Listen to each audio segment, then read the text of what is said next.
इसलिए बड़े पैमाने पर बहुत जल्दी अपने ही रतलाम के पास बदनावर से लगे हुए क्षेत्र में 1 लाख फैक्ट्रियों का 1 लाख रोजगार मिलेगा। पीएम मित्रा पार्क के माध्यम से जोरदार अभिनंदन करें। हमारी बहुत जल्दी वहां का इंडस्ट्रियल बेस का लोकार्पण होने वाला।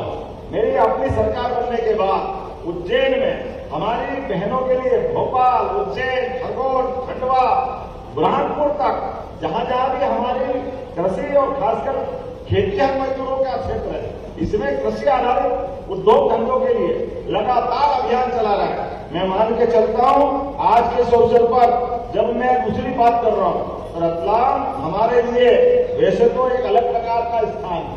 रतलाम से लगा पूरा देश, रतलाम की तरफ देखो तो जहाज से इसकी लोकसभा अलीराजपुर तक जाती है और अलीराजपुर में हमारे वनवासी भाई बहन बड़े पैमाने पर हीरे के काम करने के लिए सूरत जाते हैं। हमने कहा सूरत की जरूरत नहीं है, अलीराजपुर में हीरे के लिए काम का कारखाना खोल रहे हैं, वो वहीं काम धंधा करे, उसकी जिंदगी में वहीं से रोजगार आए।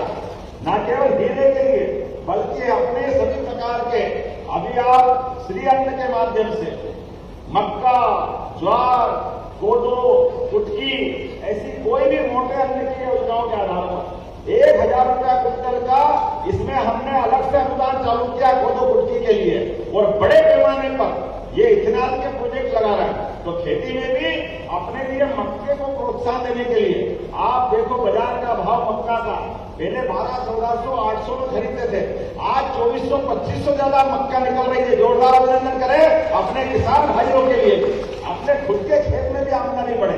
इसलिए हमने प्लान बनाया कि एक खेत तक, प्रत्येक खेत तक पानी पहुंचा करके उनके जीवन में भी बदलाव लाएंगे।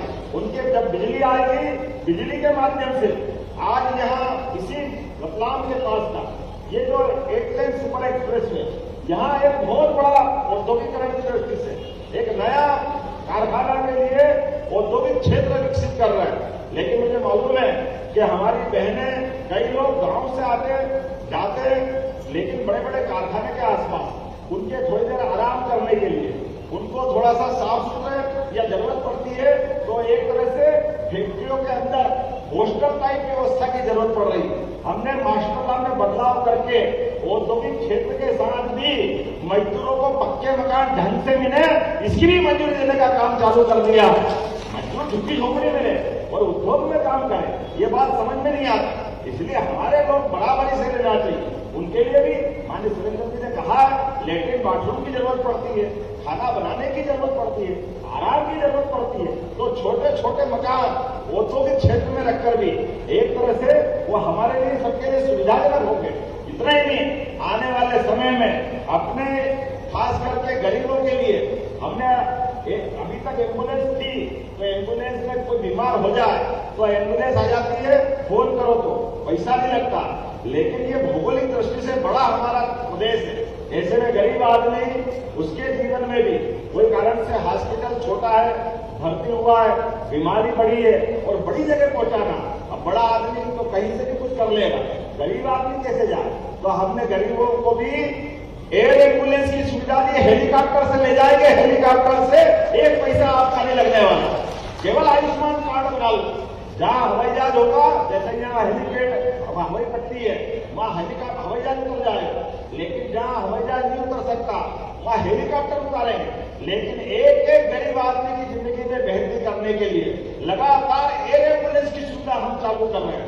आज मेडिकल कॉलेजों के लिए मुझे इस बात की प्रसन्नता है कि अब नीमच, मंदसौर, रतलाम, उज्जैन, इंदौर, ये तो पूरा मेडिकल कॉलेज का क्षेत्र हो ही गया, लेकिन धार और झाबुआ में भी बहुत जल्दी मेडिकल कॉलेज बनने वाले हैं आपके जीवन की बेहतरी के लिए।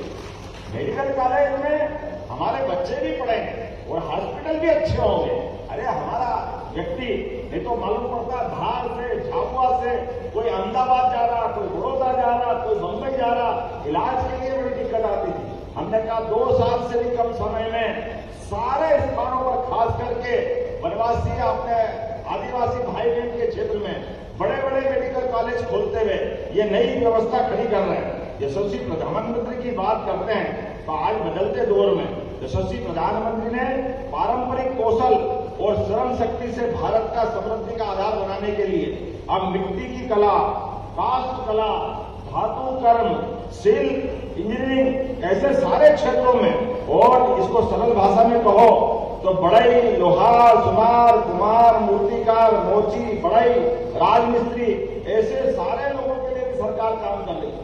ये गिग वर्कर्स के लिए भी सरकार के माध्यम से बहुत सारी योजना आई। मुझे इस बात की प्रसन्नता है कि हमारी सरकार ने भी लगातार संबल योजना के माध्यम से और उसके अलावा भी गरीब, महिला, किसान, युवा, ये चारों वर्ग की बेहतरी के लिए अलग प्रकार के आयोग बनाए। एक एक वर्ग में इनके जीवन में कैसे बेहतर से बेहतर सरकार की योजना बने, उनका लाभ कैसे मिले, इस दिशा में हम काम कर रहे हैं। जब मुझे इस बात की प्रसन्नता है कि आपके बीच बात कर रहा हूं, तो संबल योजना के माध्यम से अभी तक हमने 2023-24 में 96,610 परिवारों को 711 करोड़ की राशि आपको दी है। जोरदार अभिनंदन करो संबल योजना के माध्यम से। और आप सबसे भी निवेदन करता हूं, संबल योजना में नाम जरूर जुड़वाना। संबल योजना में सामान्य व्यक्ति के भी अगर 60 साल से कम वाले हैं तो उनके लिए 2 लाख तक की राशि उसमें देते हैं। और केवल राशि नहीं, सभी बच्चों को पढ़ने की व्यवस्था, उनके हॉस्टल में रहने की व्यवस्था, खाने पीने की व्यवस्था। और अभी तो आप सब गौर करना, यशस्वी प्रधानमंत्री के नेतृत्व में फिर सर्वे चल रहा है। आप सबके मकान भी पक्के बनाने के लिए दोबारा सर्वे चल रहा है। जोरदार अभिनंदन करो। अपना अपना मकान अपने पंचायत सचिव के माध्यम से जुड़वा लेना।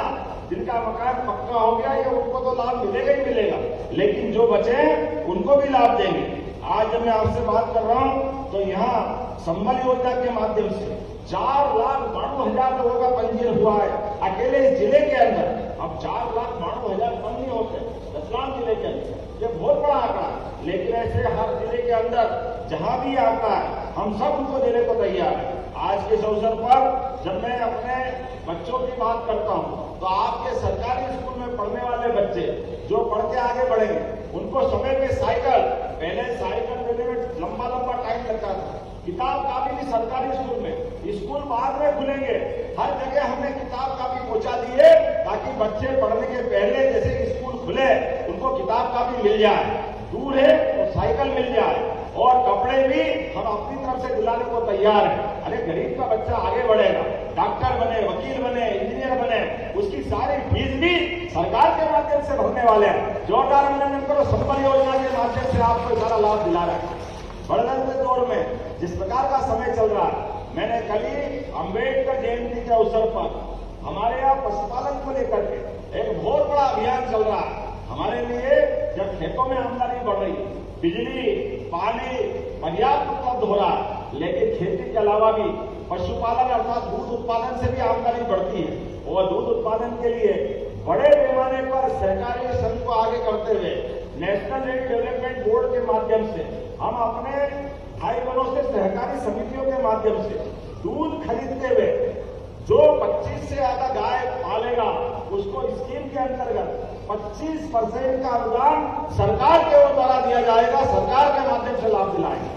जिनके घर में गाय और भैंस हो वो दूध उत्पादन करें, दूध को खरीदने की गारंटी सरकार देगी। लेकिन किसी भी हालत में गरीब आदमी की जिंदगी बेहतर होना चाहिए।